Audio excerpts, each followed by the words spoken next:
Hindi ba't kahiya-hiya? Ex-wife ng doktor, nasa charity ward pananganak? Walang karapatang tumapak sa VIP floor, ano? Sigaw ng matapobreng nurse sa kampe sa bagong fiancé ni Dr. Adrian. Pinagtawanan si Lara ng ibang pasyente. Tinawag siyang pabayang babae. At walang silbi. Nanginginig siya sa hiya. Hawak ang tiyan habang sumisigaw sa sakit. Biglang bumukas ang pinto. Pumasok si Adrian. Malamig ang tingin. Transfer her to the VIP floor. Now. Nanlamig ang lahat. Ngunit mas nanlumo si Lara nang makita niyang hawak ni Adrian ng birth certificate na may pangalan ng ama. Explain this to me, Lara.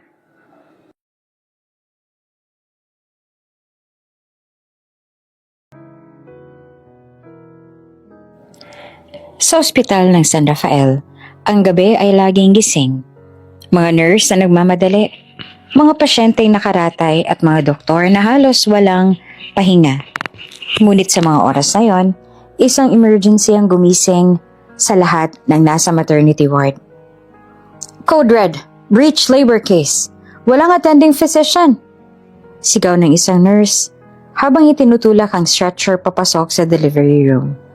Sa kabilang pasilyo, kalalabas lang ni Dr. Adrian Monteverde mula sa isang minor surgery. Pawisan, pagod, ngunit laging alerto. Kilala siya bilang isang henyo sa operating room. Di lamang dahil sa kanyang husay, kundi pati na rin sa kanyang malamig at walang kinikiningang desisyon. Doc, kailangan kayo sa maternity ward. High risk case. Kritikal ang pasyente. Mabilis na wika ng head nurse.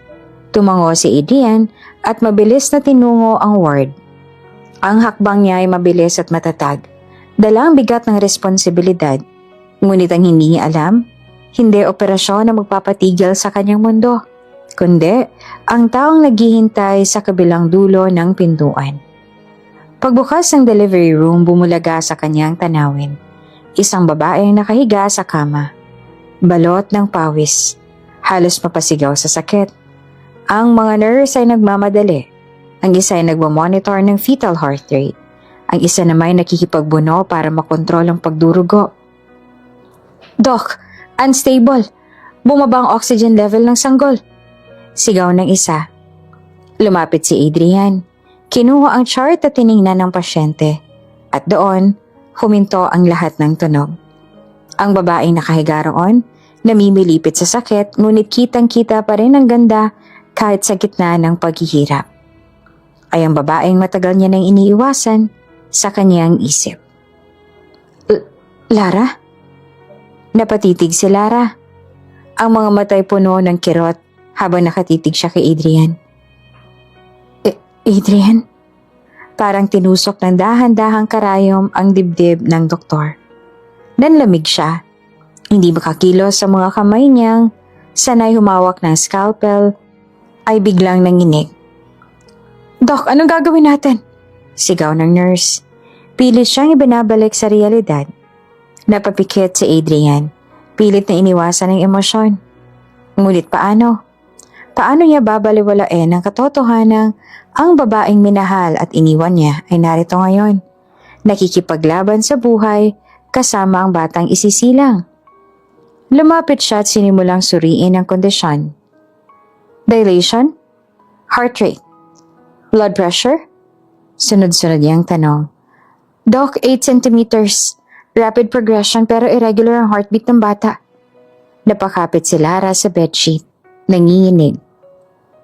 Napatingin siya kay Adrian. Umaasang kahit sandali, makita nito ang takot niya. Ngunit malamig ang ekspresyon ng lalaki. Hindi niya alam kung galit pa ito, naaawa, o wala na talagang nararamdaman. Isang malakas na contraction ang dumating. Napasigaw si Lara at halos mabali ang kamay ng nurse na nahawakan niya. Adrian, tulungan mo. Bulong niya na halatang wala ng lakas. Natigilan ng doktor. Iyon ang unang pagkakataong muli niyang narinig ang boses nito na puno ng pagmamakaawa. Hindi bilang dating asawa, kundi bilang isang pasyente na nasa bingit ng panganib. Huminga ka ng malalim. Makinig ka sa akin. Kaya natin to. Malamig ngunit mariing sabi niya. Inilapit niya ang kanyang kamay, pinatong sa tiyan ni Lara para maramdaman ang galaw ng sanggol. Sa kabila ng pader na itinayo niya sa kanyang puso, may kung anong kirot na muli niyang naramdaman. Dok, kailangan natin magdesisyon, sabi ng head nurse. Napatingin si Adrian kay Lara at sa ilang segundong yon, muling bumalik sa isip niya ang lahat. Ang kasal nila, ang mga araw ng pagmamahalan, ang gabi ng huling pagtatalo, at ang biglaang pagkawala nito. Ngayon, narito ulit si Lara. Hindi bilang asawa kundi bilang pasyente. At sa kanyang harapan, ang tanong na hindi niya kayang sagutin. Kanino ang batang dinadala niya? Tahimik na bumagsak ang ulan sa labas ng ospital at sa bawat patak nito, tila ba pinapaalala kay Adrian at Lara na kahit gaanong kalayo ang kanilang tinakbuhan sa isa't isa, darating ang sandaling muling magtatagpo ang kanilang mga landas. At ngayon, sa gitna ng dugo, kirot at pangamba, nagsimula ang kwento ng isang pagbabalik. Mainit ang hangin sa loob ng delivery room, puno ng tensyon at bulungan. Habang abala ang mga nurse sa pagmamonitor kay Lara, hindi maikakailang mga palihim na tinginan at malisyosong bulong na kumakalat. Siya nga, diba? Ang ex-wife ni Doc Adrian? Nakakahiya naman. Bakit dito sa charity ward? Kung ako kay Doc, hahayaan ko na lang siya dito. Pumili siya ng landas niya, diba? Narinig ni Lara ang lahat ng iyon. Bawat salita ay parang karayom na tumutusok sa puso niya. Pinilit niyang huwag umiyak. Ngunit ang mga luha ay kusa nang dumaloy sa gilid ng kanyang mata. Si Adrian, nakatayo sa gilid ng kama, ay tahimik lang na nakamasid. Sa loob-loob niya, gusto niyang sigawan ang lahat para ipagtanggol si Lara. Ngunit hindi siya doktor para magpaliwanag ng damdamin. Nasa posisyon siya para magdesisyon. Isang malakas na contraction na naman ang dumating at napasigaw si Lara. Adrian, masakit, hindi ko na kaya. At doon ay parang may kumitil ng kanyang pag-aalinlangan. Tumindig si Adrian. Malamig ang tinig ngunit mariing nag-utos. Transfer her to the VIP floor. Now. Natigilan ang lahat ng nurse. Ang ilan ay napatigil sa ginagawa. Ang iba'y napanganga. Ilang segundo ng katahimikan ang pumuno sa silid bago sumiklab ang bulungan. VIP floor? Para sa kanya? Hindi ba't ex-wife niya lang yan? Charity patient siya. Bakit siya itataas sa VIP? Ang isa pang nurse halatang may kinikilingang ibang kampo. Naglakas loob na magsalita. Doc, baka naman mas maganda kung dito na lang siya. After all, wala naman siyang pambayad sa VIP at saka, hindi ba't? Hindi natapos ang nurse ang sasabihin dahil tinitigan siya ni Adrian. Isang malamig na tingin, parang yelo na dumampi sa balat. Kung may problema ka sa decision ko, lumabas ka sa kwartong ito. Ako ang attending physician. Susunod kayo o ako mismo magre-report sa direktor ng ospital. Halos mawalan ng kulay ang nurse. Tahimik siyang umatras at napalunok. Hindi na nakapagsalita. Samantala, si Lara ay halos hindi naman makatingin kay Adrian. Gusto niyang magsalita. Gusto niyang tumanggi. Ayaw niyang isipin ang lahat na nakikinabang siya sa awa nito. Ngunit wala siyang lakas. At higit sa lahat, nasa bingit ng panganib ang buhay ng kanyang anak. Hindi na kailangan, Adrian. Mahina niyang sabi. Nanginginig ang boses. Ngunit tinignan lang siya ng lalaki. Malamig at diretso. Tumahimik ka na lang, Lara. Ako ang doktor dito. Agad na kumilos ang mga nurse. Isang stretcher ang inihanda at dahan-dahan inilipat si Lara. Habang tinutulak palabas ang silid, ramdam niya ang mga matang nakatingin. Mata ng panghuhusga, mata ng intriga, mata ng mga taong sabik sa chismis. Grabe, VIP para lang sa ex-wife. Siguro may sekreto pa sila, no? Baka anak niya yan. Lalong bumilis ang pagtibok ng puso ni Lara Halos gusto niyang magtago sa ilalim ng kumot. Ngunit sa gilid ng kanyang paningin, nakikita niya si Adrian. Tahimik na nakasunod. Malamig ang ekspresyon na para bang siya ang may hawak ng buong sitwasyon. Pagdating sa elevator, nagmamadali ang mga nurse na sumakay. Habang umaakyat na puno ng katahimikan ng maliit na espasyo, tanging ang tunog ng monitor at ang mabigat na hininga ni Lara ang maririnig. Napakagatlabi si Lara. Pilit na pinipigilan ang pag-iyak. Hindi niya alam kung ano ang mas masakit, ang pisikal na sakit ng labor o ang hiya na nararamdaman niya sa piling ng dating asawa. Bakit mo ginagawa to, Adrian? Bulong niya na halos hindi marinig. Sandali siyang tiningnan ng lalaki. Malamig pa rin ang mga mata. Dahil pasyente kita. At ayoko may mamatay sa ilalim ng pangalan ko. Kahit sino ka pa. Nagdurugo ang puso ni Lara sa mga salitang yon. Kahit papaano, umaasa siyang may bahid pa ng pagmamahal ang kilos ng lalaki. Ngunit ang malamig na tinig nito ay parang pader na naglalayo sa kanila. Pagdating sa VIP floor, mabilis silang sinalubong ng mga nurse doon. Malalaki ang kwarto, kompletong kagamitan at malayo sa siksikan ng charity ward. Dito lamang lumuwag ang paghinga ni Lara kahit alam niyang hindi dito nararapat para sa kanya. Monitor her vitals every 15 minutes and prepare for possible emergency C-section. Malamig na utos na Adrian sa mga staff. Habang nag-aayos ang lahat, napatingin siyang muli kay Lara. Nakahiga ito, pawisan at nangihina. Ngunit sa mga mata nito ay nakikita niya ang parehong tanong na bumabagabag din sa kanya. Bakit ngayon? Bakit muling nagtagpo ang landas nila? Isang nurse ang naglapit kay Adrian. Mahina ang bulong. Doc, sigurado po ba kayo? Hindi ba't fiancé na kayo ni Dr. Monica? Baka magalit siya pag nalaman niyang. Hindi man lang siya kumurap. Hindi ko hahayaan na mamatay ang pasyente ko dahil sa pride o chismis. Sabihin mo yan kay Dr. Monica kung gusto mo. Natahimik ang nurse. Natakot sa kaseryosohan ng boses ng doktor. Sa tabi ng kama, tahimik na pumatak ang luha ni Lara. Hindi niya alam kung dapat ba siyang magpasalamat o mas lalo lang mahiya. Ngunit isang bagay ang malinaw. Ang simpleng utos na yon, transfer her to the VIP floor, ay nagbukas ang pintuan para muling pagtagpuin ang kanilang mga sugat. Ala-ala, mga lihim na matagal nang inilibing ng panahon. Sa bawat hakbang ni Adrian sa koridor ng ospital, ramdam niya ang bigat ng nakaraan. Habang tinitingnan ang nanginginig na katawan ni Lara sa stretcher, unti-unting bumabalik sa kanya ang mga alaala, mga gabing puno ng pagtatalo, luha at pagsisisi. Bakit mo ako iniwan, Lara? Bulong niya sa sarili habang nakatingin sa ex-wife na ngayon nakikipaglaban para sa buhay ng kanilang anak.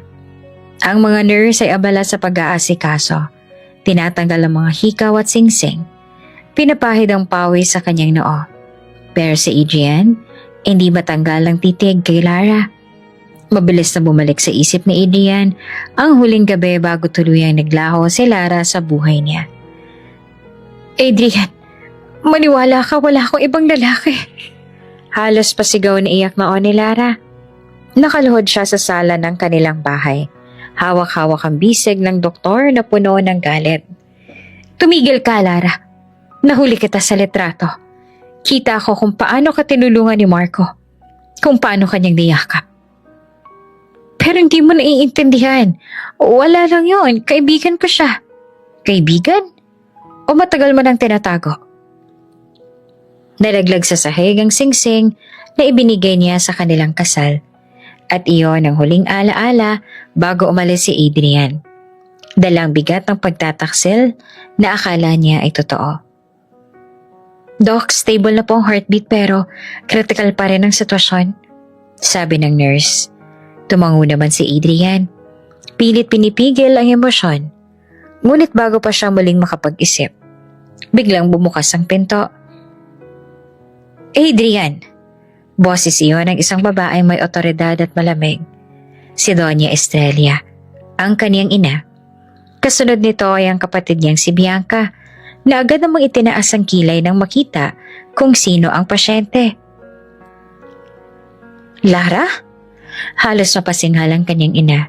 Lumapit ito, tinitigan ang dating manugang mula ulo hanggang paa.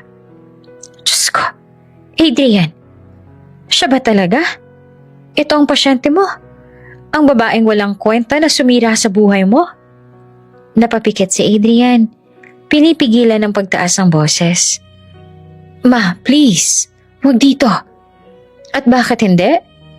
Karapatan kong ipaalala sa'yo na siya ang dahilan kung bakit muntik nang masira ang pangalan ng pamilya natin.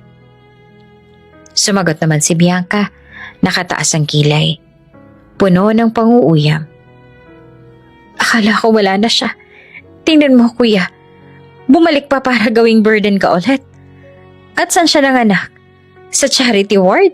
Nakakahiya.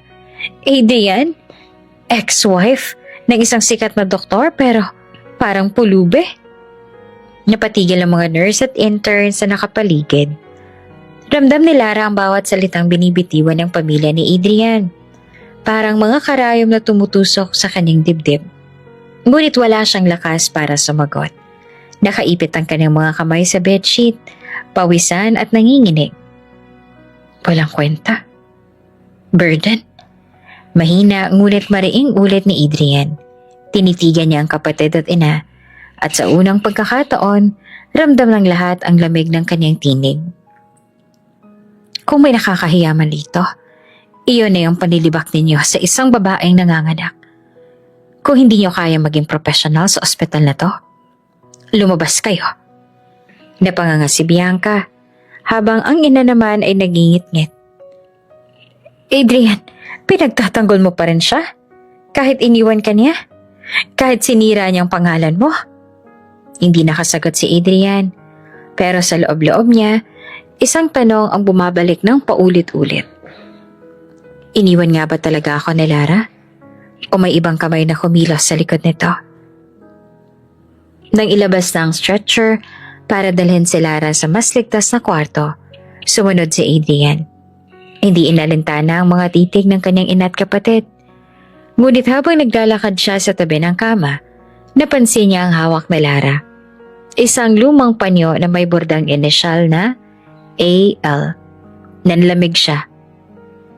Ako nagbigay nito sa kanya. Noong unang taon ng kasal namin. Bakit dala mo pa rin to, Lara?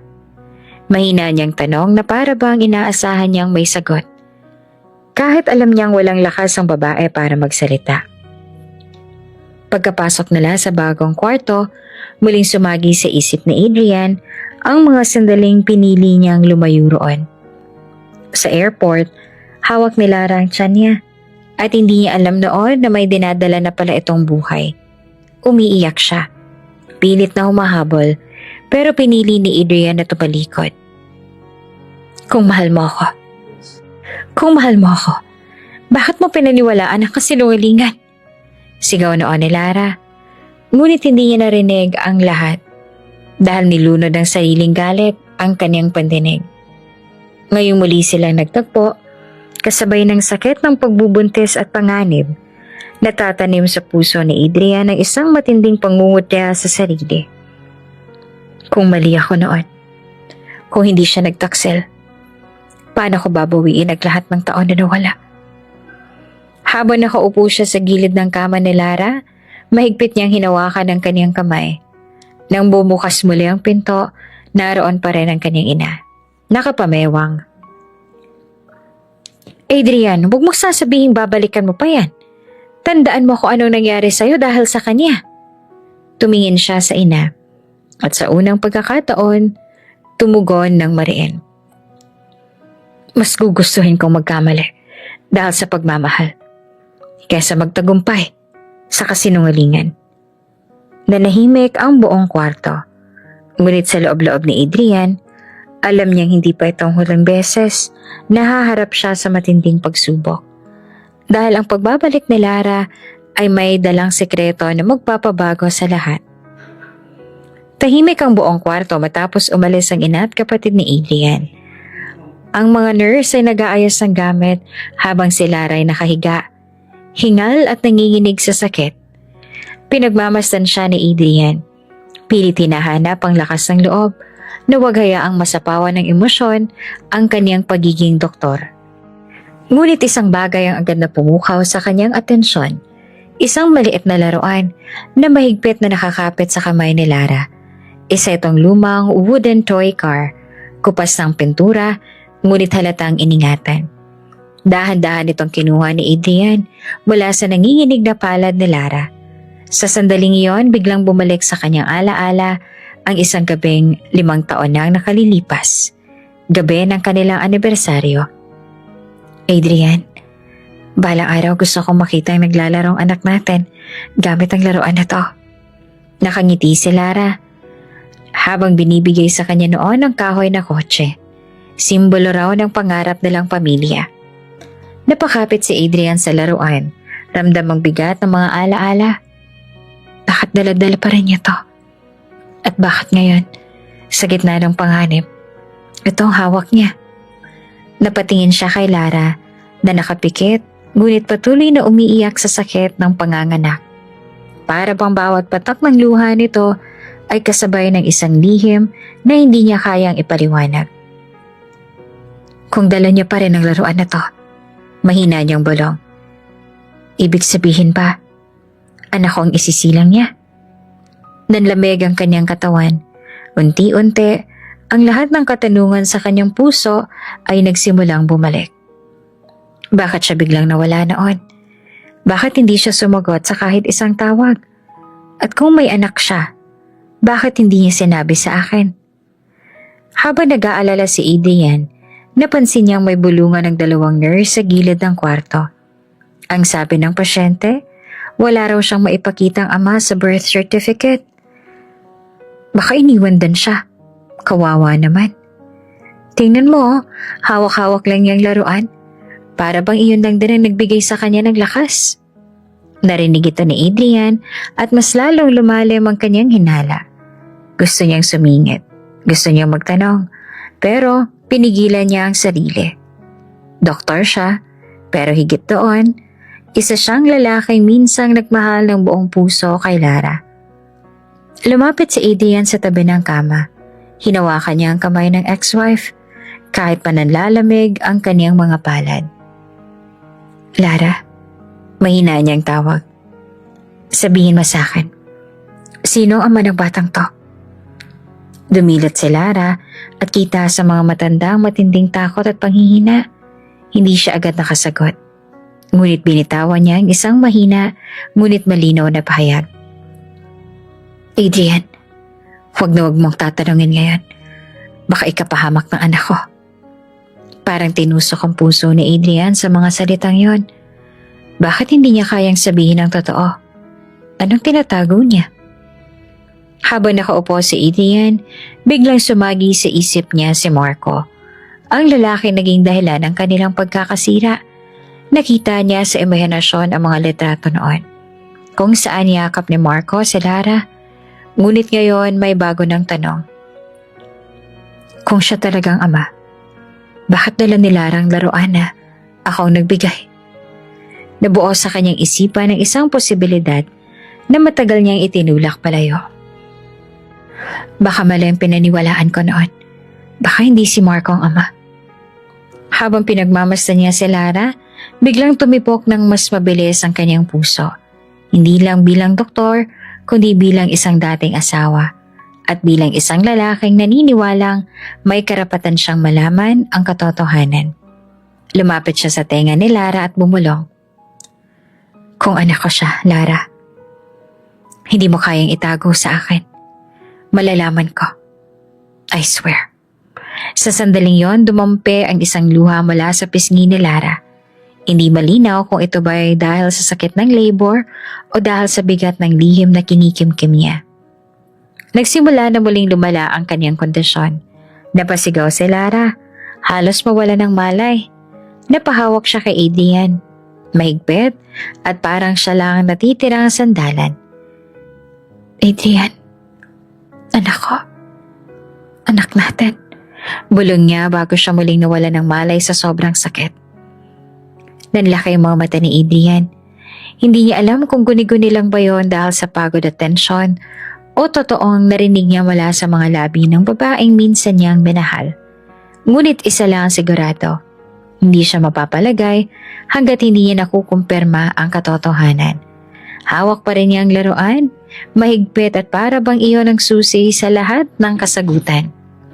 Habang papalapit ang mga doktor at nurse para ihanda si Lara sa mas komplikadong operasyon, nakatitig lang si Adrian sa laruan na parang peraso ng kanyang nakaraan. Kung totoo man, kung anak ko ang batang ito, hindi ko na siya pababayaan. At sa unang pagkakataon, matapos ang 1 taon, muling tumibok ang puso ni Adrian. Ang pag-asang may pamilya pa rin siyang maibabalik. Tahimik ang kwarto ng VIP floor. Tanging tunog ng heart monitor ang maririnig habang nakahiga si Lara. Pawisan at tingal sa sakit ng kanyang labor. Nakaupo naman si Adrian sa isang tabi. Pinagmamasta ng bawat galaw ng ex-wife. Nakaalala yung mga nurse pero siya mismo ay hindi mapakali. Kung anak ko nga dinadala niya, paano kung mali lahat ng pinaniwalaan ko? Bulong niya sa sarili. Habang nakaupo, napansin niyang naiwan sa bedside table ang isang folder na may mga papel.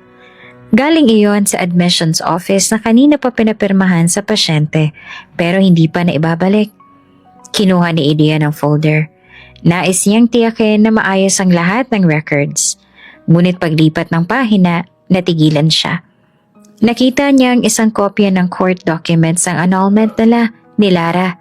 Nanlamig siya. Bakit nandito ito? Binuklat niya ng mabuti. Doon niya nakita ang perma sa huling pahina. Hindi perma ni Lara, kundi pamilyar na sulat kamay. Sulat kamay ng kanyang ina, si Doña Estrella Villarreal. Halos mabitawan niya ang papel. Si Mama? Biglang bumalik sa isip niya ang gabing nag-file down ng annulment si Lara. Naalala niya kung paano umuwi siya mula sa ospital at nadatnan ng kanyang ina na may hawak na sobre. Anak, tapos na. Wala ka nang aasahan kay Lara. Siya mismo ang nagdesisyon. Malamig na sabi ng kanyang ina noon. At tulad ng isang tanga, naniwala siya. Hindi man lang siya nagtanong. Hindi man lang siya naghanap ng ebidensya. Ngayon, hawak niya ang mismong dokumentong nagpapatunay na niloko siya. Nanginginig ang kamay ni Adrian habang binabalikan ang bawat linya ng papel. Nakalagay doon, Petitioner Estrella Villarreal, representing family interest. Nilagyan pa ng forged signature na Lara. Diyos ko, bulong niya. Ibig sabihin, hindi si Lara ang bumitaw, kundi si Mama mismo ang gumawa ng paraan. Lumakas ang tibok ng puso niya. Ang galit, sama ng loob at pagsisisi naglalaban-laban sa kanyang dibdib. Habang nagbabasa siya, biglang bumukas ang pinto. Pumasok si Bianca hawak ang cellphone. Kuya, bakit nandito ka pa rin? Si Mama pinapatawag ka. Hindi siya natutuwa na bibigyan mo pa ng importansyang babaeng yan. Maring tinitigan ni Adrian ang kapatid. Bianca, alam mo ba to? Tinaas niya ang dokumento. Si Mama mismo nag-file ng annulment? Alam mo ba to? Natigilan si Bianca at halatang nabigla. Kuya, hindi mo naiintindihan. Ginawa lang yun ni Mama para iligtas ka. Iligtas? O para kontrolin ang buhay ko? Halos sumigaw si Adrian at narinig naman ito ng mga nurses sa labas. Nanlaki ang mga mata nila pero hindi makagalaw. Bumalik siya sa tabi ni Lara. Pinunasan ng pawis sa noon nito. Hinawakan niya ang kamay ng ex-wife. Mahigpit. Lara, patawad. Lahat ng galit ko. Lahat ng paniniwala kong iniwan mo ko. Gawa lang pala ng kasinungalingan. Hindi ikaw ang nagkipaghiwalay sa atin. Si Mama. Siya ang gumawa ng paraan. Kahit nakapikit, dumaloy ang luha sa gilid ng mata ni Lara. Parang narinig niya ang lahat. Muling bumukas ang pinto. Ngayon, si Doña Estrella mismo ang dumating kasama ang 2 board members ng ospital. Nakataas ang kilay. Malamig ang tingin kay Adrian. Anak, tigilan mo na yan. Ang babaeng yan ay sumpa sa pangalan ng Villarreal. Huwag mong kalimutan kung sino ka. Pero hawak ni Adrian ang dokumento at sa unang pagkakataon, handa siyang sumagot. Hindi ako magpapaloko ulit, Ma. At ngayon, ako mismo ang haharap sa lahat ng kasinungalingan. Ramdam ni Adrian ang bigat ng katotohanan ng hawak niya. Ang katotohanan mismo ang kanyang ina ang may kagagawa ng lahat ng pagkasira ng buhay nila ni Lara. Ngunit bago pa siya makapagdesisyon kung paano haharapin ang lahat, biglang sumingit ang tunog ng alarm ng heart monitor. Doc, bumibilis ang tibok ng puso ng pasyente. Irregular na! Sigaw ng nurse. Napatayo naman si Adrian. Iniwan ang folder sa gilid at mabilis na lumapit sa kama ni Lara. Pawis na pawis ito. Namumutla at halos mawala na ng malay sa sakit ng panganganak. Lara? Lara, pakinggan mo ako. Hinawakan niyang kamay nito. Huwag kang bibitaw, naririnig mo ba ako? Pumasok ang resident doctor. Doc, kailangan na nating dalhin siya agad sa operating room. May fetal distress. Bumababa ang oxygen level ng sanggol. Halos mabingi naman si Adrian sa narinig. Fetal distress. Ibig sabihin, parehong delikado si Lara at ang bata. Mabilis niyang kinuha ang gown at gloves. Ako na mismo mag-ooperate. Ihanda ang OR. Ngayon na. Pero Doc, alanganing sabi ng nurse. Ex-wife niyo siya. Hindi ba conflict? Wala nang oras para sa debate. Buhay ng pasyente nakasalalay. Ihanda ang OR. Halos magtakbuhan ng mga nurse sa utos niya. Habang binibitbit ang stretcher na Lara, nakasunod naman si Adrian. Hawak pa rin ang kamay nito. Hindi niya alintana ang mga bulong-bulungan sa hallway. Mga staff na nagtatanong kung bakit ganon na lang kamalasakit niya sa isang pasyenteng matagal na siyang iniwan. Pagdating sa OR, mabilis siyang nagugas ng kamay. Nagsuot ng sterile gown at huminga ng malalim. Focus, Adrian. Isa kang doktor, diba? Buhay ang hawak mo ngayon. Hindi lang ang pasyente, kundi ng anak mo. Sa ilalim ng maliwanag na ilaw ng operasyon, nagsimula ang proseso. Naroon ang mga nurse at isang anesthesiologist. Pero si Adrian ang nangunguna. Scalpel? Utos niya. Malamig pero nanginginig ang boses. Habang ginagawa niya ang incision, biglang bumaba pa ang heartbeat ng bata. Nataranta ang isa sa mga nurse. Doc, heart rate ng sanggol bumabagsak. 70, 65, 60. Diyos ko. Bulong ni Adrian. Pinilit niyang huwag magpanik. Suction, bilisan ninyo. Retractor. Sa gitna ng operasyon, biglang bumalik kay Adrian ang imahe ng kanilang kasal na Lara. Ang araw na ipinangako niyang sa hirap at ginhawa. Ngunit 1 taon lang ang nakalipas, winasak niya ang pangako dahil naniwala siya sa kasinungalingan. Ngayon, may pagkakataon akong bumawi. Hindi ko hahayaang mamatay sila. Clamp? Okay. Push pressure sa uterus. Steady. Steady. Dok, bumaba na sa 50 ang heart rate ng sanggol. Sigaw ng nurse. Halos mabingi si Adrian. Nakatutok ang lahat ng mata sa kanya. Isa lang ang desisyon. Kailangang bilisan ang paglabas ng bata. Forceps, ngayon na. Mahigpit niyang hawak ang instrumento.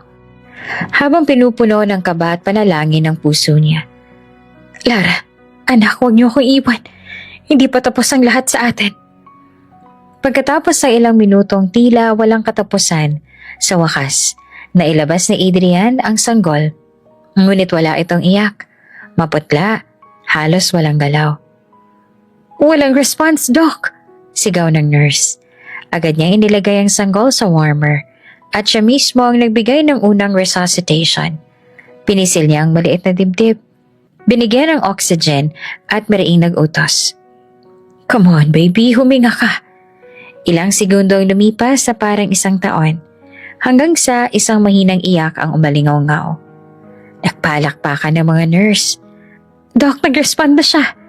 Napaupo din si Adrian. Nangilid ang luha. Hawak-hawak ang sanggol at hindi niya na napigilang bumulong. Anak kita. Agad siyang bumalik sa gilid ni Lara na nakapikit pa rin at mahina. Ngunit stable na ang vital signs. Hinawakan niyang kamay nito at dahan-dahang inilapit ang sanggol. Lara, naririnig mo ba ako? Ligtas siya. Ligtas ang baby. Isang patak ng luha ang dumaloy mula sa mata ni Lara kahit hindi siya tuluyang gising. Mabilis ang lahat sa operating room. Tunog ng makina, sigawan ng mga nurse at malamig na liwanag ng surgical lamp ang bumabalot sa paligid. Ngunit sa gitna ng tensyon, isang bagay ang biglang nagpabago ng lahat para kay Adrian. Hawak-hawak niya ang sanggol na bagong silang. Nanginginig pa ang mga kamay habang pinupunasan ito ng sterile cloth. Nang igalaw niya ang bata para tingnan ang kondisyon, napansin niya ang isang maliit na marka sa kanang balikat nito. Isang kakaibang birth scar na hugis buwan. Parang kidlat na kumidlat sa kanyang isipan. Napasinghap siya. Diyos ko. Biglang bumalik sa kanyang alaala ang mga kwento ng kanyang ama noong bata pa siya. Anak, tandaan mo. Ang marka sa balikat natin ay hindi sumpa, kundi tandaan ng dugo ng Villarreal. Bihira lang lumabas sa bawat henerasyon. Iyan ang nagpapatunay na pinili kang maging tagapagmana ng pangalan natin. At ngayon, nakikita niya mismo sa sanggol ang parehong marka na nasa kanyang balikat at minsan ding nakita sa kanyang ama at lolo. Walang duda, anak ko nga siya. Nanlabong paningin ni Adrian dahil sa luha. Halos mabitawan niya ang bata sa sobrang pagkagulat at emosyon. Naramdaman niya ang biglang paghigpit ng kanyang dibdib. Halo ng sakit, saya at matinding pagsisisi. Lara, bulong niya habang nakatingin sa ex-wife na nakahiga pa rin sa operating table. Nangihina. Anak natin to. Hindi ko na pwedeng ipagkaila. Napansin ng isang nurse ang pagkatulala ng doktor. Doc, staple na po ang sanggol. Ano pong gagawin natin sa susunod? Hindi agad sumagot si Adrian. Nakatitig lang siya sa birth scar. Para bang sa maliit na markang yon, nakasalalay ang lahat ng katotohanan. Sa wakas, mahina siya nagsalita. Stabilize niyo si Lara. Ako nang bahala rito sa bata. Nagkatinginan ng mga nurse. Ramdam ang bigat ng tinig ng kanilang hepe. Hinawakan ni Adrian ang sanggol ng mas mahigpit. Dumikit ang maliit na katawan nito sa kanyang dibdib. At sa unang pagkakataon, matapos ang isang taon, nakaramdam siya ng kakaibang init. Init ng pagiging ama. Hindi ko na kayo iiwan. Hindi ko na hahayaang may umagaw pa sa akin ang pagkakataong to.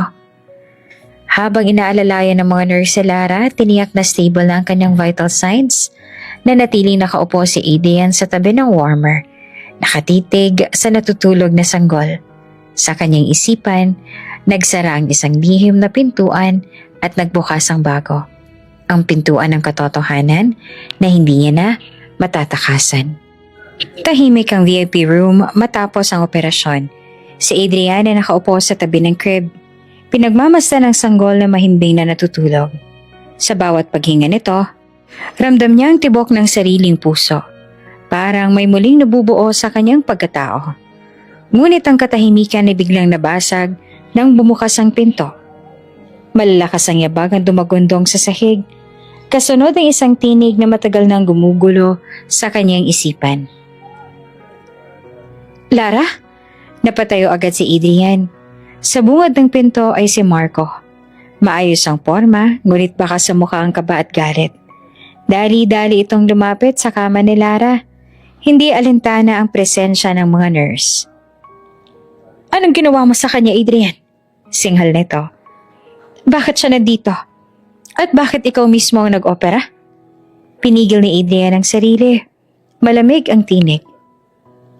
Ako ang doktor. Ako ang tumulong para mailigtas ang buhay nila. Pero bakit ka nandito, Marco? Sinong nagbigay sa'yo ng karapatan na pumasok dito? Napasulyap si Marco sa crib at nang makita ang sanggol ay halos manginig ang boses. Dahil ako, ang ama ng batang yan. Napatigil ang lahat ng nurse sa paligid. Ang ilan ay napatingin kay Adrian. Naghihintay kung paano siyang tutugon. Mariin naman ang sagot ni Adrian. Wala kang karapatan. Puro kasinungalingan na nagpangkap. Huwag mong ipasok ang pangalan mo sa buhay ng anak na to. Umigting ang panga ni Marco. Nagpipigil ng galit. 1 taon kitang pinanood na iniwan si Lara. Ako ang tumulong sa kanya. Ako ang naging sandalan niya. Kaya kung may karapatang tawaging ama sa batang yan, ako yon at hindi ikaw. Nanginig si Lara. Mahina pa rin ngunit nagmulat ng mata. Pinilit niya magsalita. Marco, Adrian, tama na. Huwag niyo na akong pagtalunan. Ngunit hindi siya pinakinggan ng 2 lalaki. Ang mga titik nila ay parang apoy na nagbabanggaan, puno ng galit at paninibugo. Kung talagang ama ka, mariing bulong ni Adrian. Patunayan mo. Pero huwag mong isipin na mananahimik na lamang ako. Hindi mo alam ang alam ko. Napalunok si Marco, halatang nabahala. Ngunit agad itong sumigaw. Wala kang karapatan, Adrian. Ikaw ang umalis. Ako ang nandito nung siya'y nangangailangan. Nagkaroon ng katahimikan na parang bumibingi sa buong silid. Si Adrian ay mariing nakatitig kay Marco habang hawak ang crib ng bata na parang handa siyang ipaglaban hanggang huli. Sa labas ng pintuan, may mga staff na palihim na sumisilip. Nag-aabang kung saan hahantong ang bangayan. At sa mismong gabing iyon, muling nabuhay ang lumang sugat. Hindi lamang ng 2 lalaking magkaribal, kundi ng pusong minsan ang winasak ng kasinungalingan. Mabilis na kumalat ang tensyon mula sa loob ng VIP room hanggang sa hallway ng ospital. Paglabas ni Adrian at Marco, dala ng galit at init ng emosyon, agad silang sinalubong ng mga nurse, interns at ilang staff na nakarinig ng sigawan. Ang mga mata ng lahat ay nakatutok sa kanila. 2 lalaking parehong umaangkin ng isang sanggol na wala pang 1 araw na isinilang. Adrian! Singhal ni Marco habang nakaturo sa kanya. Hindi ka pwedeng magpanggap na ama ng batang yan. Wala kang pruweba. Ikaw ang doktor, oo. Pero hindi ibig sabihin yan ay may karapatan ka. Mariin naman ang tingin ni Adrian, hindi nagpatalo. Walang pruweba? Marco, hindi mo alam ang sinasabi mo. May marka ang bata, oh. 1 tanda ng dugo naming Villarreal. At higit pa rin yan. Wala ka ni katiting na papel o patunay na ikaw ang ama. Tumawa si Marco, may halong pang-uuyam. Marka? Hangal ka para maniwala sa alamat ng pamilya mo. Ang gusto ko ay malinaw na ebidensya. At kung wala kang maipakita, ako ang magtatagumpay. Humakbang si Adrian, halos magdikit ang kanilang mukha. Malamig ang kaniyang boses, ngunit puno ng determinasyon. Kung talagang sigurado ka, Marco, pumayag ka sa DNA test. Ngayon mismo, ihaharap natin ang bata. At doon malalaman natin kung sino ang tunay na ama. Nagkagulo ang mga nasa paligid. Ang ibang nurse ay napahawak sa bibig. Ang iba naman ay nagbulungan. DNA test daw? Grabe, parang teleserye. Kapag lumabas ang resulta, baka mabunyag ang lahat ng kasinungalingan. Halos sumusok ang tenga ni Marco sa galit. Wala akong oras sa mga palabas mo, Adrian. Ang importante, kasama ko si Lara sa panahong iniwan mo siya. Ako nag-alaga sa kanya. Ako ang tunay na nagmahal. Sumagot si Adrian, mariin ang tinig. Mahal? Kung tunay ang pagmamahal mo, bakit ngayon ka lang lumalabas? Bakit sa oras na ipinapanganak ang bata, saka ka lang nag-iingay? Alam mong hindi mo siya kayang ipaglaban, kahit nagsisinungaling ka. Naiwan si Marco, namumula ang mukha at hindi na makapagsalita agad. Sa dulo ng hallway, may mga pasyente at bantay na nakasilip. Isa sa mga resident na doktor ang bumulong. Hindi na ito tungkol lang sa pasyente. Ito'y laban na ng dugo at pangalan. Ang ilang nurse na minsan naging kakampi ni Marco dahil sa kanyang yaman at impluensya ay unti-unting kumampi kay Adrian. Nakita nila ang sakripisyo ng doktor, kung paano niya mismo iniligtas ang buhay ni Lara at ng sanggol. Habang nagbabangayan ang dalawa, dumating ang isang board member ng ospital, si Dr. Manalo. Nakilala sa pagiging mahigpit. Ano itong kaguluhan na ito sa VIP floor? Adrian, Marco, huwag ninyong gawing palengke ang ospital na to. Ngunit hindi umatras si Adrian. Doc Manalo, ako mismo humiling na ihanda natin ang proseso para sa DNA test ng bata. Gusto ko matapos ang kasinungalingan. Tumango ang board member at halatang seryoso. Kung yan ang paraan, para matapos ang gulo ay gagawin natin. Nagpumigla si Marco. Ayaw magpatalo. Sige. Kung DNA test ang gusto mo, Adrian, wala akong kinatatakutan. Pero tandaan mo, kapag lumabas ang resulta, ikaw ang mapapahiya. At kapag nangyari yon, sisiguraduhin kong mawawala sa'yo, hindi lamang si Lara, kundi pati ang pangalan mo sa ospital na to. Mariing umiti si Adrian, puno ng kumpiyansa. Kung ganyan ang laban, Marco, handa akong harapin. Pero siguraduhin mo handa ka rin bumagsak ang kasinungalingan mo. Mabilis na kumalat ang balita. Sa cafeteria, sa nurse station, hanggang sa ER, lahat ay nag-uusap tungkol sa DNA test showdown ni Dr. Adrian at Marco. Parang pelikula. Pero kung totoo ang anak ni Doc ang bata, abayari si Marco. Grabe, pati pamilya ng Villarreal madadamay dito. Ang buong ospital ay naging success sa laban ng dalawang lalaki at lahat ay nag-aabang kung sino ang lalabas na totoo. Bumalik si Adrian sa loob ng VIP room. Hinaplos ang buhok ni Lara na tulog pa rin. Hinawakan niya ang crib ng bata. Mariing nagpanata. Lara, anak, ipapakita ko sa lahat ang katotohanan at hindi ko hahayaang maagaw ka pa ng iba.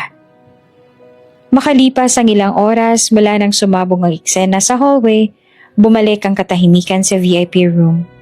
Ngunit sa loob ni Adrian, naglalaban ang galit, takot at pag-asa. Nakaupo siya sa tabi ng kama. Pinagmamasan si Lara na unti-unting nagigising matapos ang mahaba at kritikal na operasyon. Hawak pa rin niya ang crib ng sanggol. Ngunit ang mga mata niya ay nakatutok lang sa babaeng minsan niyang pinakasalan. Ngayong gising siya, panahon na para sagutin ang lahat ng tanong. Lara, mahinahon ngunit mariing sabi ni Adrian nang dumilat na ang mga mata ng babae. Nanginginig ang labi ni Lara, halatang mahina pa rin. Adrian, bulong niya. Hinawakan niya ang kamay nito. Tama ng katahimikan. Kailangan ko na malaman ng totoo. Anak ko ba talaga siya? Tumulo ang luha ni Lara. Mabilis niyang itinakip ang kamay sa kanyang mukha. Adrian, patawarin mo ako. Patawarin mo ako pero hindi ko kayang sabihin pa sa'yo ngayon. Napasinghap si Adrian. Puno ng sakit ang dibdib. Ano bang hindi mo kayang sabihin, Lara? Nagkahiwalay tayo. Dahil pinaniwala mo ako may iba ka na. Pinaniwala mo kung iniwan mo ako. At ngayon, nakikita akong may marka ang bata. Alam kong dugo ko siya. Pero bakit ka pa rin nananahimik? Umiling si Lara.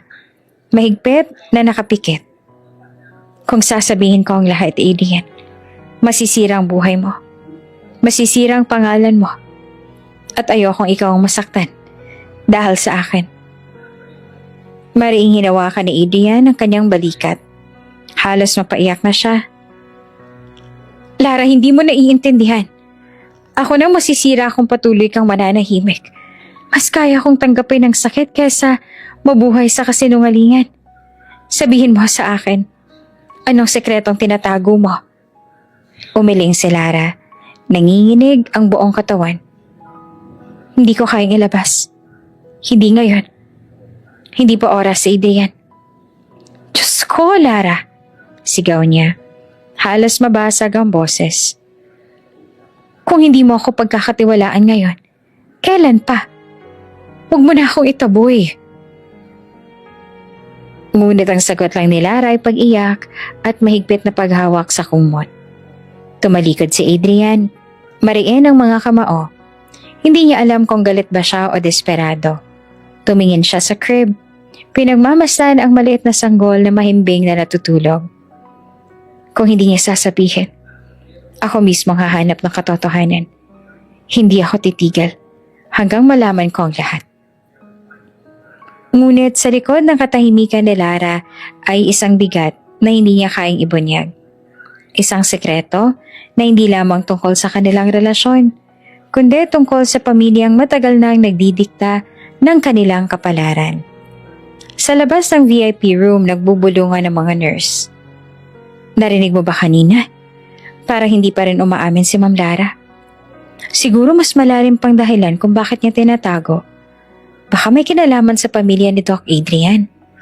Oo nga, kasi kung simpleng pagtatakse lang, matagal niya nang inamin. Parang may mas mabigat pa talaga na sekreto. Mabilis na kumalat sa ospital ang bulong-bulungan at mas lalo itong nagdagdag ng bigat sa pangalan ng pamilya Villarreal. Bumalik si Adrian sa tabi ni Lara. Mas mahinahon ang boses, ngunit puro pa rin ang kirot. Lara, pakinggan mo ako. Hindi ko na hinihingi ang buong paliwanag. Pero isang bagay lang gusto kong malaman. Mahal mo pa ba ako? Nagulat si Lara. Napakagatlapi at muling lumuha. Adrian, kahit kailan, hindi ako tumigil. Nabuo ang luha sa mga mata ni Adrian. Ngunit bago pa niya muling tanungin, humigpit ang kapit ni Lara sa kanyang kamay. Pero kung talagang mahal mo pa ako, hayaan mo ako munang magdala ng bigat na to. Hindi mo pa dapat malaman ang lahat. Sa gitna ng dilim ng gabi, nananatiling gising si Adrian sa lounge ng ospital. Nakalapat ang mga siko niya sa mesa. Nakabaon ang mukha sa mga kamay. Paulit-ulit na bumabalik sa kanyang isipan ang sinabi ni Lara kanina. Hindi pa oras, Adrian. Hindi na siya mapakali. Gusto niyang maniwala kay Lara.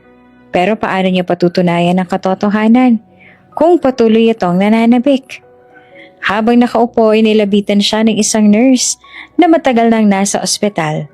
Si Nurse Alma, may hawak itong maliit na USB at halatang nag-aalangan kung ibibigay ba ito. Doc Adrian, mahina nitong sabi. Napalingon siya. Medyo iritado. Ano yon, Alma? Matagal ko na pong gustong ipakita ito. Doon pa. Noong una kayo magkahiwalay ni Ma'am Lara, may CCTV footage kaming na-save. Hindi ko alam kung bakit pero ramdam kong oras na para malaman ninyo. Nanlaki ang mga mata ni Adrian. Mabilis na kinuha ang USB. Anong ibig mong sabihin? Mabilis niyang pinasok ang USB sa laptop na nasa lounge. Habang naglo-load ang video, halos marinig niyang tibok ng sariling puso. Nagplay ang footage. Isang hallway ng ospital. Isang taon ang nakalipas. Doon nakita si Lara. Umiiyak, habol ang hininga habang sinusubukang makapasok sa opisina ni Adrian. Pero bago siya makapasok, hinarang siya ng isang pamilyar na figura, si Doña Estrella, ang ina ni Adrian. Umalis ka na, Lara, mariing sabi ni Estrella sa CCTV. Hindi ka karapat-dapat sa anak ko. Huwag mo nang sirain ang pangalan niya. Pero ma'am, kailangan ko makausap si Adrian. Hindi niya alam ang totoo. Hindi niya alam. Pinigil siya ni Estrella at tinulak palayo. Tumahimik ka. Kung ayaw mong sirain ang buhay mo at ang batang dinadala mo, aalis ka ngayon din. Ako nang bahala sa annulment. Gusto mo bang lumabas sa mga litrato ninyo ni Marco? Gusto mo bang malaman ang lahat na isa kang taksil? Umiyak si Lara sa CCTV. Halos lumuhod sa sahig. Ngunit walang awa siyang nilapitan ng ina ni Adrian. At sa huli, pinilit siyang umalis. Halos mabasag ang screen ng laptop nang tumama ang kamao ni Adrian sa mesa. Nanginginig siya, nanlapo ang paningin dahil sa luha. Si Mama, bulong niya. Siyang gumawa ng lahat. Siyang nag-imbento ng kasinungalingan. At naniwala ako. Pinaniwalaan ko siya. Napatigil si Nurse Alma, halatang natatakot sa galit ni Adrian. Doc, kaya ako lang po sinabi ngayon kasi nakikita ko kung paano kayo nagdurusa. Ayoko na pong manahimik. Lumapit si Adrian. Hinawakan ang balikat ng nurse. Salamat, Alma. Hindi ko makakalimutan ito. Ikaw ang magpapatunay na mali ang lahat ng paratang kay Lara. Dali-dali siyang bumalik sa VIP room. Nandoon pa rin si Lara, mahimbing na natutulog, habang ang sanggol ay mahinaring humihinga sa crib. Tumabi si Adrian sa kanya, pinunasan ng buhok at dahan-dahang bumulong. Lara, nakita ko na. Nakita ko na kung paano ka pinilit. Patawarin mo ako. Patawarin mo ako sa lahat ng araw na iniwang kita. Sa lahat ng gabing naniwala ako sa kasinungalingan. Tumulo ang luha mula sa mata ni Lara, kahit nakapikit pa siya. Habang nakaupo si Adrian, biglang dumating si Doña Estrella. Dala ang kapatid niyang si Bianca. Adrian, bakit nandito ka parang babaeng yan? Malamig na tanong ng ina. Tumayo naman si Adrian at mariing tinitigan ng ina. Ma, tapos na ang lahat. Napanood ko ang CCTV footage. Alam kong ikaw ang pumigil kay Lara. Ikaw ang nag-imbento ng lahat ng kasinungalingan. Ikaw ang tunay na dahilan ng paghihiwalay namin. Nagkatinginan ng mga nurse sa labas, nakasilip sa pinto. Nagbulungan ang lahat. At sa unang pagkakataon, si Doña Estrella ay natigilan. Walang maisagot. Humakbang si Adrian palapit sa kanyang ina. Mariing boses ang lumabas. Hindi na ako magpapadala sa iyo, Ma. Simula ngayon, ipaglalaban ko si Lara at ang anak namin, kahit wala pang humarang. At sa gabing iyon, nagsimula ng pagbagsak ng isang matagal nang itinayong kasinungalingan. Mainit pa rin ang tensyon sa buong ospital matapos kumalat ang balita tungkol sa lumang CCTV footage. Lahat ay nakakita kung paanong mismo si Doña Estrella ang pumigil kay Lara at pinalabas ng taksil ito sa halip na mawala ng tiwala. Unti-unting bumaligtad ang sitwasyon at ang dating bulungan laban kay Lara ay napalitan ng simpatiya at paghanga. Sa nurse station, nagtipon ng ilang staff na nakapanood ng footage. Grabe, 1 taon pala siyang nagtiis ng mag-isa. Buntis na siya noon pero pinili niyang manahimik para lang hindi madamay si Doc Adrian. Kung tutuusin siya nga ang biktima, siya ang nagsakripisyo, pero siya pang napahiya. Naluha si Nurse Alma na siyang naglabas ng ebidensya. Kung alam niya lang kung ilang gabi ko siyang nakikitang umiiyak mag-isa sa OB ward noon, hindi siya lumapit kahit kanino. Tiniis niya lahat. Samantala, nasa doctor's lounge naman si Adrian, kasama ang ilan sa mga kasamahan niyang surgeon.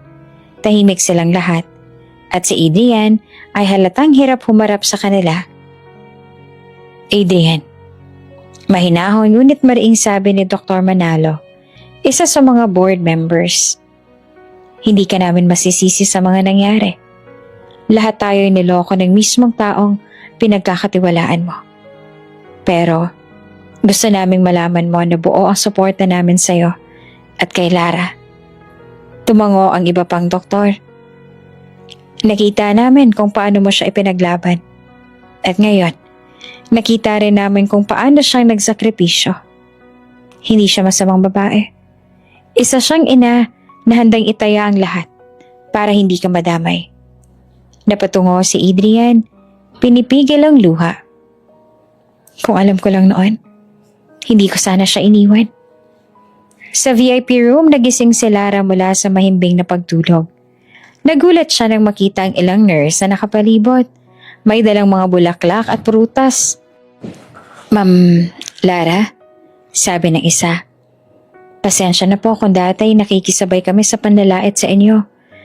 Ngayon, alam na po namin ang totoo. Patawarin niyo kami. Nagulat si Lara, napahawak sa dibdib. Bakit?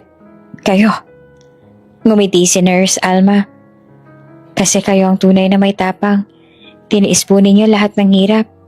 Mag-isa. Kahit buntis pa kayo. Para lang hindi masirang pangalan ng taong minahal ninyo.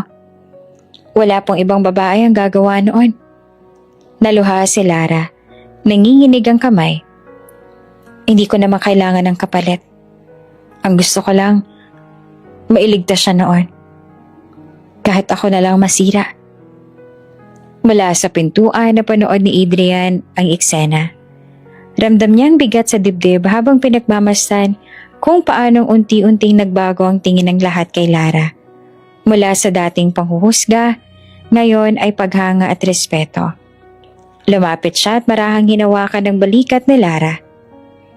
Nakita mo? Hindi ka na nag-iisa. Lahat sila nasa panig mo na. Kinabukasan mabilis kumalat ang balita. Maging ang mga pasyente at bantay ay nagbulungan. Yung ex-wife pala ni Doc, siya pala yung nagtiis mag-isa. Ang tapang niya, no? Hindi ko kaya yung ganun. Dapat siyang pinararangalan at hindi minamaliit. At sa unang pagkakataon, naramdaman ni Lara na hindi na siya nag-iisa laban sa mundo. Sa gabing iyon, habang nakahiga si Lara at nakatulog na ang sanggol, dumulog si Adrian sa tabi niya. Mahigpit niyang hinawakan ang kamay nito at pabulong na nagsalita. Lara, patawad. Pero ipapangako ko, hindi ko nahahayaang ikaw lang magsakripisyo. Simula ngayon, ako naman ang lalaban para sa ating pamilya. Dumampi ang luha sa pisngi ni Lara kahit nakapikit pa. At sa dilim ng kwarto, nagsimula ang panibagong kabanata. Hindi na siya nag-iisang babae na pinipigilan ng kasinungalingan, kundi isang ina at asawa na may kakamping muli. Ngunit sa kabilang bahagi ng ospital, nagtipon sina Marco at Doña Estrella. Sa isang lihim na silid, galit na galit si Marco. Kung magkakampi sa kanila ang staff at ospital, mahihirapan tayong kontrolin ang sitwasyon. Ano ng plano mo, Estrella? Maraing sumagot naman si Doña Estrella, malamig ang tinig. Kung kakampi na sa kanilang lahat, sisiguraduhin kong sa huli, ako pa rin ang mananaig. Hindi ako matatalo ng isang babaeng tulad ni Lara. Umaga na sa ospital, ngunit ang tensyon ay hindi pa rin humuhupa. Mula sa mga bulungan ng staff hanggang sa opisina ng Board of Directors, ang balita tungkol sa sabuatan ni Marco at Doña Estrella ay patuloy na umiikot. Ang CCTV footage na inalabas ni Nurse Alma ay naging mitya ng pagbagsak ng matagal nang itinagong kasinungalingan. Sa isang closed-door meeting ng board, ipinakita ang karagdagang ebidensya. Mga dokumentong pinirmahan ni Doña Estrella para sa annulment at ilang financial records na nag-uugnay kay Marco. Napag-alaman namin, sabi ni Dr. Manalo habang hawak ang folder, na sa loob ng isang taon, ginamit ni Marco ang pondo ng isang foundation project ng ospital para sa pansariling interes. At ang mas masakit, may basbas ito ng mismong Doña Estrella Villarreal. Nagbulungan pa ang lahat ng direktor, halatang nagulat at nagalit.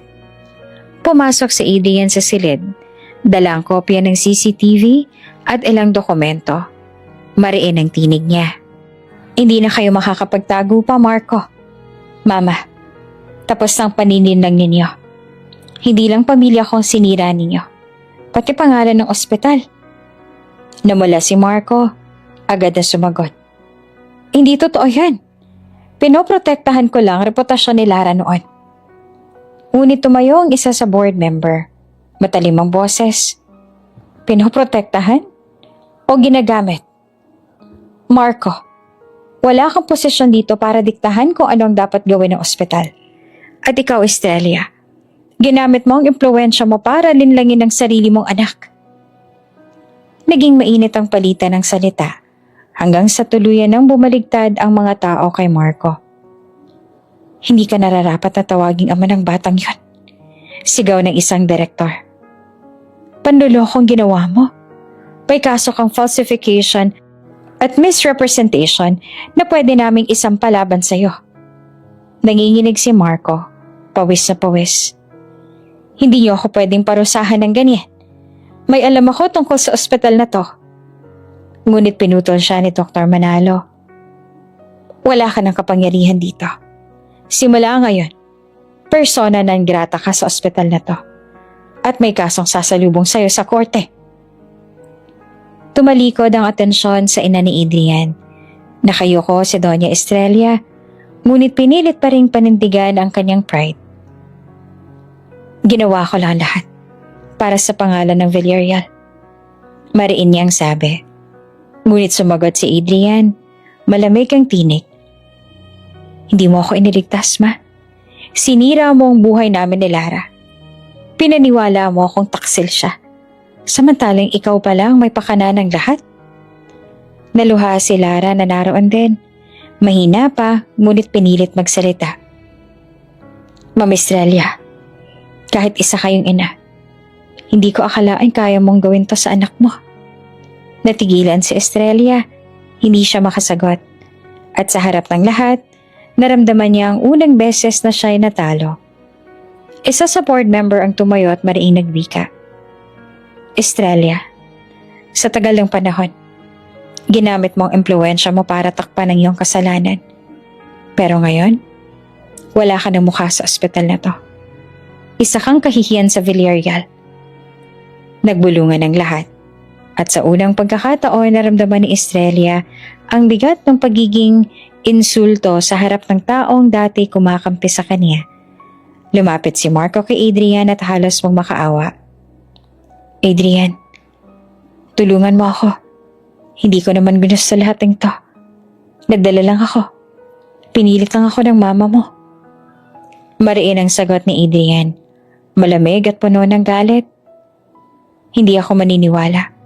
Pinili mong kasinungalingan. At pinili mong saktan si Lara. Wala ka ng lugar sa buhay namin. Nagpa siya ang board. Si Marco ay sisibakin bilang konsultant ng ospital at isasampa ang kaso laban sa kanya. Samantalang si Doña Estrella naman ay tatanggalin bilang honorary chairperson at ilalagay sa investigasyon ng kaniyang mga nakaraang transaksyon. Halos mabuwal si Marco sa upuan, habang si Estrella naman ay tahimik lang. Hawak ang kanyang rosaryong pilit siyang binibigyan ng lakas. Paglabas ng meeting, sinamahan ni Adrian si Lara at ang sanggol. Hawak niya ang kamay ni Lara, mas matatag na kaysa dati. Natapos ang isang bahagi ng laban. Bulong niya, pero alam kong hindi pa rito nagtatapos ang lahat.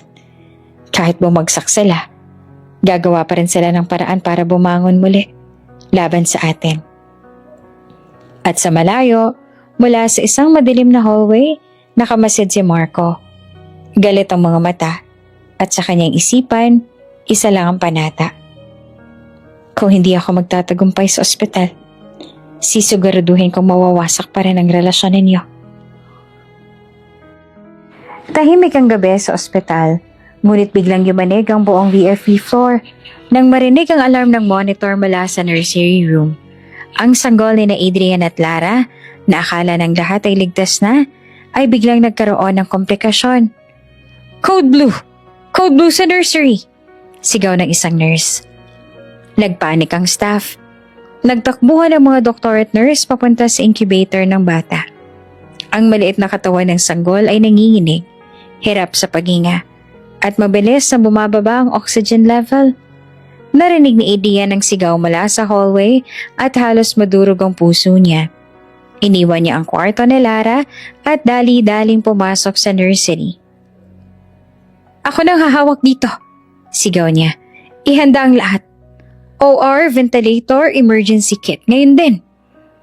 Habang kinukuha ang vital signs, mabilis na nag-report ang resident doctor.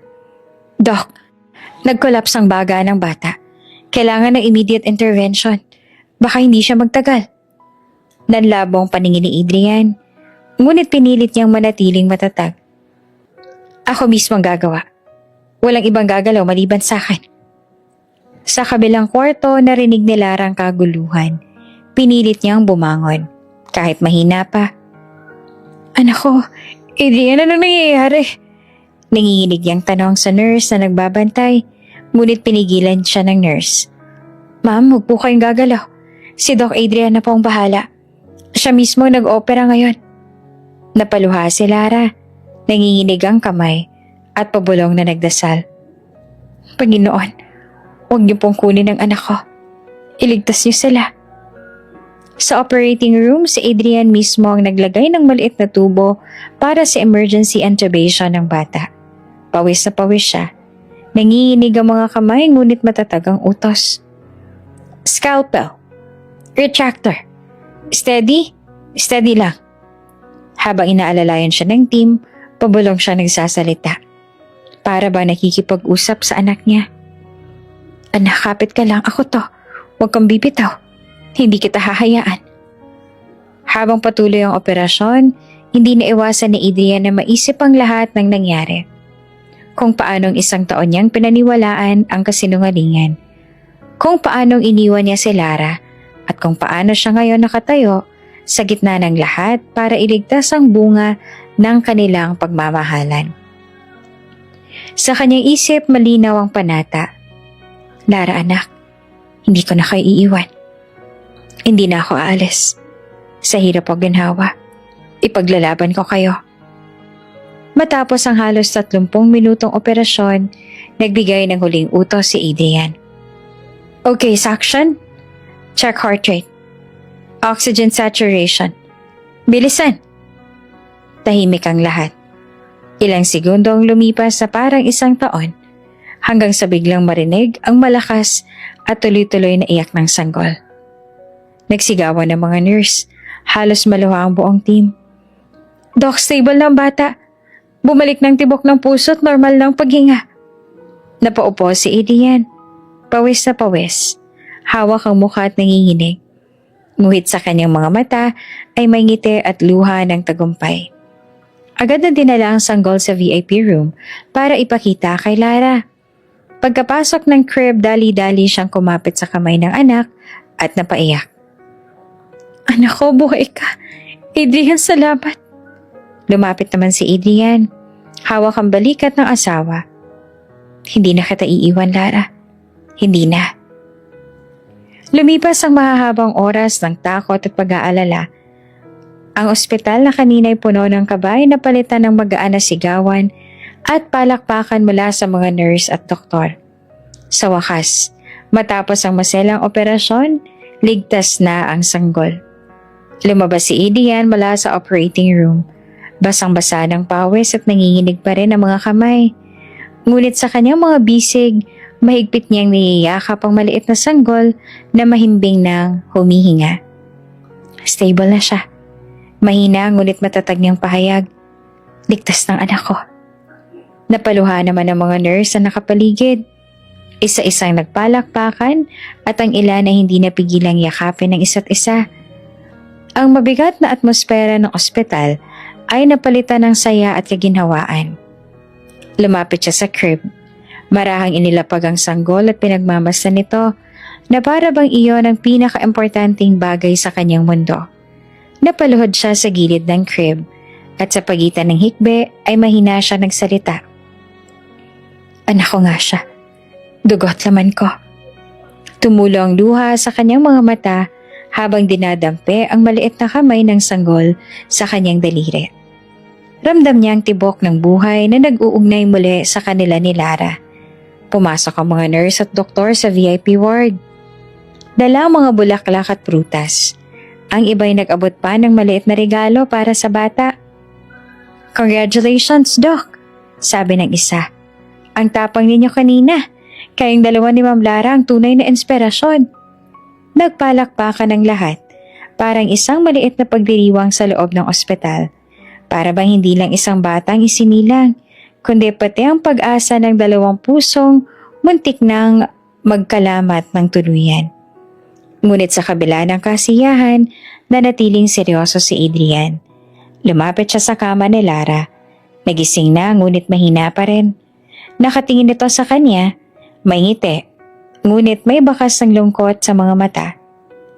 Ligtas na siya, Lara. Bulong ni Adrian.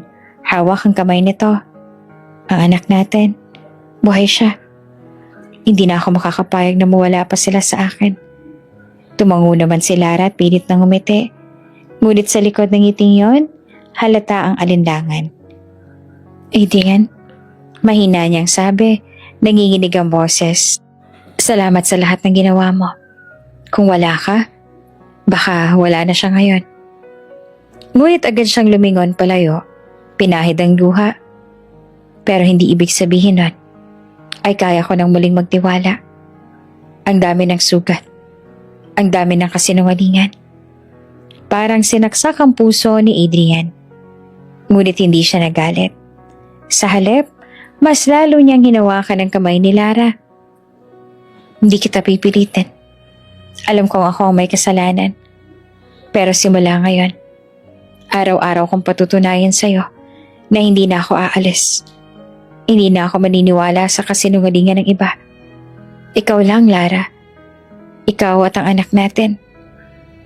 Sa puntong yon, dinala ng nurse ang sanggol at maingat na inihiga sa dibdib ni Lara. Napaiyak siya. Mahigpit na niyakap ang maliit na katawan at napatingin kay Adrian. Napakaliit niya. Pero siyang dahilan kung bakit ko kinaya ang lahat. Lumapit si Adrian, marahang ipinatong ang kamay sa ulo ng bata at sa kamay ni Lara. Sa loob ng ilang segundo, naramdaman nilang tatlo ang tibok ng kanilang mga puso. Parang sinabi ng tadhana na oras na para muling buuin ang pamilyang winasak ng kasinungalingan. Maagang umalis si Adrian papuntang medical conference. Iniwan sina Lara at ang kanilang anak sa mansyon ng mga Villarreal. Tahimik ang paligid. Ngunit sa loob ng sala ay nananatiling malamig ang tensyon. Si Lara tahimik na inaalagaan ng sanggol, habang dama naman ang bigat ng mga matang nakatitig sa kanya mula sa hagdan. Ang mga matang matagal ng puno ng puot. Dumating ang Donya. Nakaayos ang buhok, ngunit matalim ang mga salita. Hindi ka dapat andito, Lara. Malamig niyang wika. Babae kang walang delikadesa. Pinagmukha mong kahiyahi ang anak ko. At ngayon, ginagamit mo pambata para makapasok sa bahay na to. Naluha si Lara. Niyakap ang anak. Wala akong hiniling, Donya. Si Adrian mismo ang nagdala sa amin dito. Hindi ko ginusto ang lahat ng to. Hindi mo ginusto? Singhal ng Donya. Simula pa lang, inaagaw mo na ang lahat ng pag-aari ko. Pati pagmamahal ng anak ko. Huwag mong aakalaing mananalo ka sa laban na to. Lumapit si Estrella at marahas na hinablot ang kumot na nakabalot sa sanggol. May hindi ka nga karapat-dapat na maging ina ng Villarreal. Ang anak ko, si Adrian, ay niloko mo. At ngayon niloloko mo rin ang lahat ng tao sa paligid mo. Napasigaw si Lara, nanginginig sa takot at galit. Wala akong niloloko. Ang kasalanan ko lang ay nagmahal sa anak ninyo. Biglang bumukas ang pinto. Isang matatag na tinig ang umalingaw-ngaw. Tama na, Estrella. Wala kang karapatang sakpan ng anak ko. Napatigil si Estrella. Lumingon siya at namutla. Si Teresa, ina ni Lara, ang nakatayo doon. Kahit may edad na ay matatag pa rin ang tindig at matalim ang mga mata. Teresa, pautal na sabi ni Estrella. Lumapit si Teresa at mariing tiningnan ng Donya. Oo, ako nga. Magkaklase tayo noon sa high school, Estrella. At alam kong hindi ako nag-iisa sa mga sekreto mo. Ha? Anong pinagsasasabi mo? Pilit na matapang na tanong ni Estrella. Ngumisi si Teresa at may halong awa at galit. Alam mo kung sinong minahal na una ni Armando? Hindi ikaw. Ako ang minahal niya noon. Bago kay pinilit ng pamilya mo sa kanya. At alam ko rin ang mas matindi pa roon. Ang pagtataksil mo habang kasal na kayo. Parang binuhusan ng malamig na tubig si Estrella. Nanlaki ang mata niya na paatras. Hindi. Hindi totoo yan. Huwag kang magkunwari. Matapang na sagot ni Teresa. Ako mismo nakakita sa inyo ng lalaking yon, Estrella. Alam kong hindi si Armando ang kasama mo ng gabing yon. At kung akala mo'y nakalimutan ko, nagkakamali ka. Nanginginig si Estrella. Halos mabitawan ang hawak na kumot. Alam niyang isang salita lang ni Teresa at magigiba na ang matagal niyang pinakaiingat-ingatang pangalan. Hinawakan ni Teresa ang balikat ng anak. Hindi ako pumasok dito para makipag-away. Pumasok ako para ipaalala sa'yo, Estrella, na wag mong pakikialaman ng anak ko. Dahil kung kaya mong sirain ang buhay ko noon, hindi mo na magagawa yan kay Lara. Naluha si Lara, niyakap ang ina. Inay, hindi ko akalaing darating ka. Hinaplos siya ni Teresa. Hindi na kita pababayaan. Noon nananahimik ako dahil wala akong laban. Pero ngayon, hindi na ako matatakot. Hindi lang ikaw ang may hawak ng lihim. Naiwan pa si Doña Estrella, nanginginig at hindi makapagsalita. Sa unang pagkakataon, nakaramdam siya ng tunay na takot. Ang lihim niyang pagtataksil ay maaring mabunyag anumang oras. At kapag lumabas iyon, tuluyan ng magigiba ang kanyang imperyo. Samantala, mahigpit ang yakapan ni Lara at Teresa, habang sa crib ay payapang natutulog ang sanggol. Tila simbolo ng bagong lakas at katotohanang unti-unti nang nabubunyag. Tahimik ang buong mansyon ng gabing iyon. Ang katahimikan ay tila mabigat na ulap na nakabalot sa paligid matapos ang mainit na banggaan ni Doña Estrella at Teresa. Sa kwarto ni Lara, nakaupo siya sa gilid ng kama. Hawak-hawak ang maliit na kamay ng kanilang anak. Nakatingin siya sa kisame. Iniisip kung may lugar pa ba para sa kanya sa mundo ni Adrian matapos ang lahat. Maingat na bumukas ang pinto. Pumasok si Adrian, nakasuot pa ng coat at halatang galing sa isang mahaba at nakakapagod na araw. Ngunit sa kanyang mga mata, may apoy ng determinasyong hindi pa niya pinakita noon. Lara, mahinahon ngunit mariingang sabi. Nilingon siya ni Lara, may kaba sa dibdib. Adrian, bakit andito ka? Hindi ba dapat kasama mo ang board ngayon? Umiling si Adrian at lumapit, marahang isinara ang pinto. Hindi ko na kaya maghintay. Ang kailangan kong kausapin ngayon ay ikaw. Umupo siya sa tabi ni Lara. Pinagmamasdan ng anak na natutulog sa crib. Alam ko ng lahat. Panimula niya. Mababa ang boses. Napanood ko ang CCTV. Alam kong hindi ikaw ang nagtaksil. Ang totoo, pinaniwala ako ng sarili kong ina. Siyang gumawa ng paraan para mapaghiwalay tayo. At ako, naniwala ako. Tumulo ang luha ni Lara. Napayuko siya. Adrian, kaya kong tiisin ang buong mundo. Pero nang naniwala ka sa kanila, doon ako tuluyang bumigay. Hinawakan ni Adrian ang kamay niya. At iyon ang kasalanang hindi ko mapapatawad ng sarili ko. Pinili kong pakinggan ang lahat, pero hindi ang puso ko. Pinaniwala akong sarili kong wala na tayong pag-asa. Samantalang ikaw pala, mag-isa mong pinasa ng lahat. Kahit nabuntis ka. Nanginig si Lara. Pilit nang ngumiti sa gitna ng mga luha. Ginawa ko yon kasi ayoko masira ang pangalan mo. Ayoko mawalan ka ng tiwala sa sarili mo, sa pangarap mo. Mas pinili kong ako na lang ang masira. Napapikit si Adrian. Pinisil ang kamay niya. Hindi ko hiningi iyon, Lara. Ang gusto ko lang sana ay ang pagkakataon ipaglaban kita. Pero ngayon, binibigyan ako ng Diyos ng pangalawang pagkakataon at hindi ko na iyon sasayangin. Kinuha ni Adrian mula sa bulsa ang isang maliit na kahon. Binuksan niya ito at inilabas ang lumang singsing na minsang sinusuot ni Lara. Naalala mo pa ba to? Mahina niyang tanong. Nanlaki ang mata ni Lara. Saan mo nakuha yan? Ngumiti si Adrian. Puno ng kirot ang mga mata. Kahit iniwan kita, kahit galit ako noon, hindi ko kaya itong itapon. Kasi kahit anong mangyari, ikaw pa rin ang laman ng puso ko. Lumapit siya. Marahang hinaplos ang pisngi ni Lara. Hindi kita pipilitin na agad akong patawarin. Alam kong ang tiwala ay hindi basta ibinibigay. Lalo na't minsan ko nang winasak. Pero hayaan mong araw-araw kong ipakita sa'yo na kaya kong ayusin ang lahat. Na kaya kong ipaglaban kayo ng anak natin. Laban sa lahat.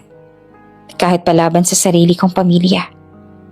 Nanginginig si Lara, huminga ng malalim, at sa wakas ay tumitig sa kanya. Adrian, natatakot pa rin ako. Pero kapag nakikita ko ang anak natin, kapag naririnig ko ang boses mo ngayon, may bahagi pa rin nagsasabing may pag-asa. Marahang niyakap ni Adrian si Lara.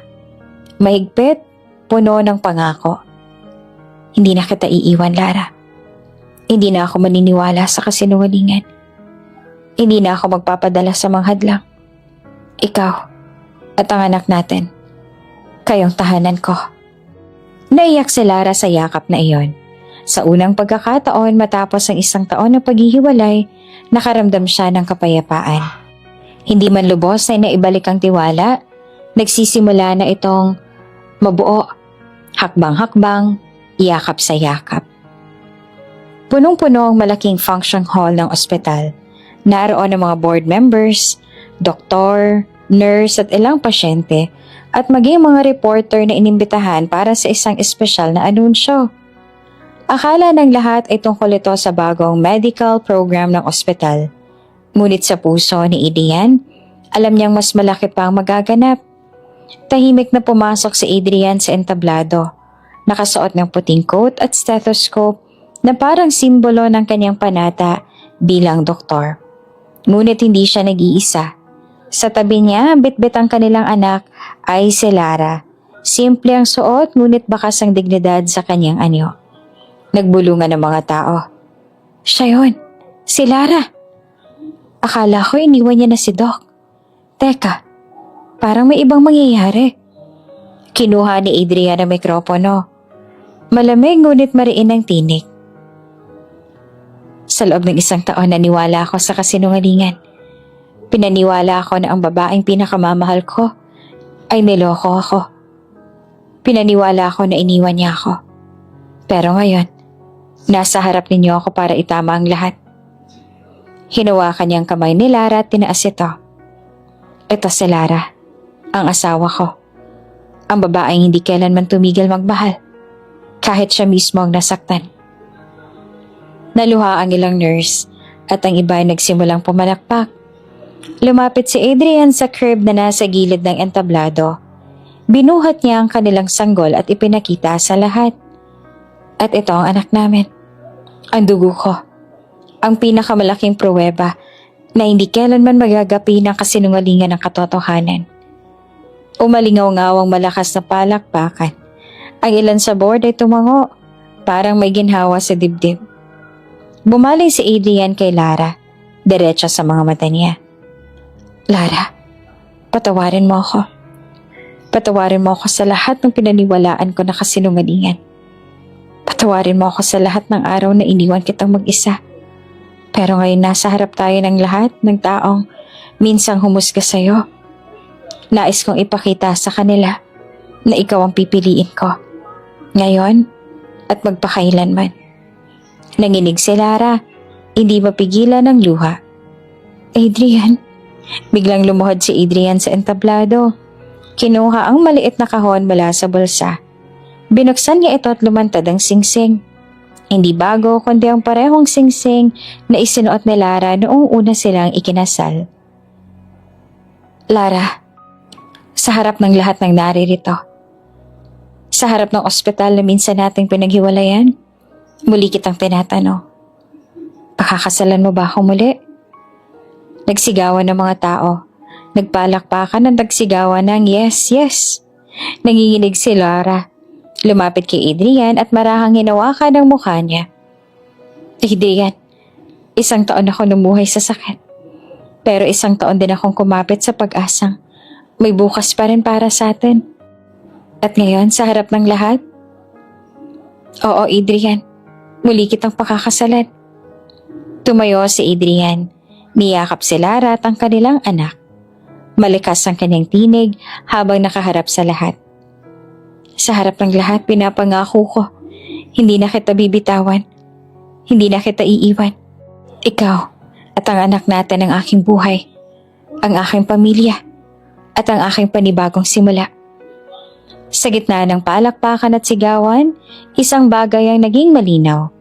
Ang pag-ibig na minsang winasak ng kasinungalingan ay muling nabuo. Mas matatag, mas matibay, at handang harapin ang anumang darating na unos.